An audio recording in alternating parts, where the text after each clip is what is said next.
Allez, on lève, on lève, on lève, on lève, on lève, on lève. À l'assaut de l'océan, planche sous le bras. Ces jeunes ne vont pas surfer, ils sont en plein exercice de sauvetage côtier. Une séance d'entraînement avant les championnats de France dans moins de 2 mois. Faut pas rester à la zone d'impact, comme je vous ai dit tout à l'heure. Là, c'est vraiment, on en fait 3. Faut que techniquement, ça soit parfait. Le sauvetage côtier regroupe de nombreuses épreuves dans l'eau et sur la plage.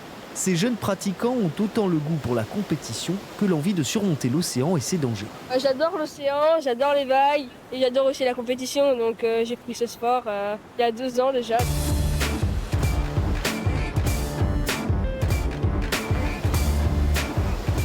Plutôt confidentiel par le passé, le sauvetage a aujourd'hui la cote. En plus des compétiteurs, le club de Cabreton reçoit du public pour des séances d'initiation.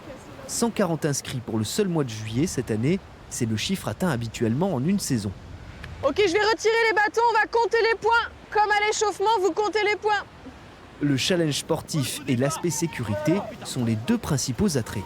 Moi je suis contre que des ados là, donc j'ai pas leur vivacité. Par contre l'endurance elle est là, mais voilà, après c'est super intéressant parce que je suis pas du tout de la région, donc je connais pas du tout les risques et j'apprends plein de choses quoi. Je trouve ça plus, comment dire, complet que le surf. Tête basse. Hop. Allez. Un succès rassurant pour le club de Cabreton, les bonnes pratiques se transmettent au plus grand nombre.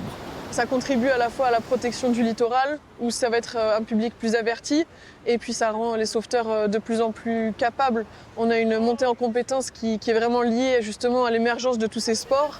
Sauveteurs ou toujours simples baigneurs, les élèves du club de sauvetage vont désormais se jeter à l'eau avec une meilleure connaissance des risques.